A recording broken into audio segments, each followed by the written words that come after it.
ભાઈઓ અને બહેનો અને મિત્રો, સ્વાગત છે તમારું મિનેશભાઈના કિચનમાં.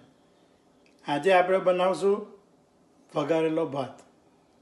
સવારનો ભાત પડેલો છે, સાંજ થઈ, ભૂખ લાગી, શું બનાવીએ ઝટપટ, તો આપણે એને વઘારી દેવાના. આપણે ગેસ ચાલુ કરી દીધો છે. એમાં આપણે થોડું નાખીશું તેલ. તેલ નાખી દીધું છે. હવે એમાં આપણે રાઈ નાખવાની છે.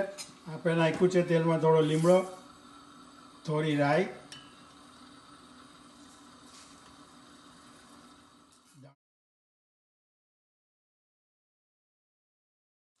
રાઈ તરતર થવા માંડી છે.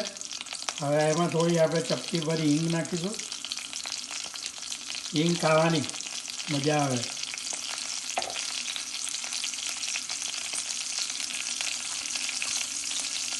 થોડી હળદર,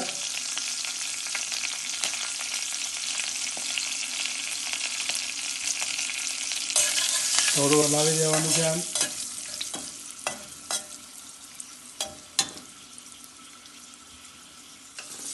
ભાત નાખી દઈશું આપણે થોડો.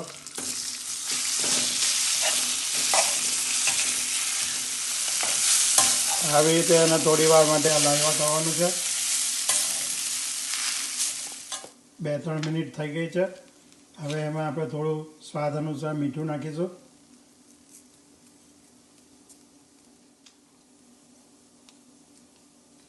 થોડી મસ્તી એમાં ચીલી પેસ્ટ નાખીશું આપણે. તીખું જોઈએ તો થોડું વધારે નાખજો. એમાં ચપટી ભરી નાખી છે. લાલ મરચું થોડું નાખવાનું છે. આની અંદર થોડો આદુનું પેસ્ટ બી નાખીએ તો ચાલે, એટલે થોડોક આદુ હું નાખા. આદુનું પેસ્ટ બનાવેલું તૈયાર જ છે. થોડું લાલ મરચું નાખ્યું છે મેં, આમાં હલાવી દીધું છે ઓલરેડી.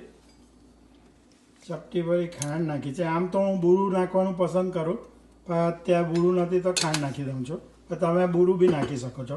અત્યાર સુધી ગેસને ધીરી આંચ પર જ રાખવાનો છે. હવે મેં એને થોડી મીડિયમ આંચ પર મૂક્યો છે. ધ્યાન રાખવાનું છે કે બળી નહીં જાય. થોડું હલાવ્યા કરવાનું વચ્ચે વચ્ચે. થોડા ધાણા નાખ્યા છે ગાર્નિશ માટે.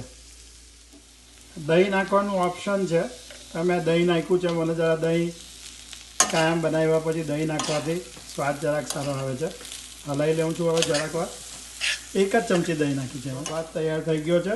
મેં ગેસ બંધ કરી દીધો છે. વઘારેલો ભાત બનાવતા કેટલી 5 મિનિટ થઈ. એનાથી વધારે કંઈ થતું નથી. સમય બહુ ઓછો જાય છે. બચેલા ભાતનો ઉપયોગ બી થઈ જશે. સુગંધ બી મસ્ત આવે છે. આપણો વઘારેલો ભાત તૈયાર છે. થોડો ભાત આપણે ચાખી લઈએ, ખબર પડે કેવો બન્યો છે.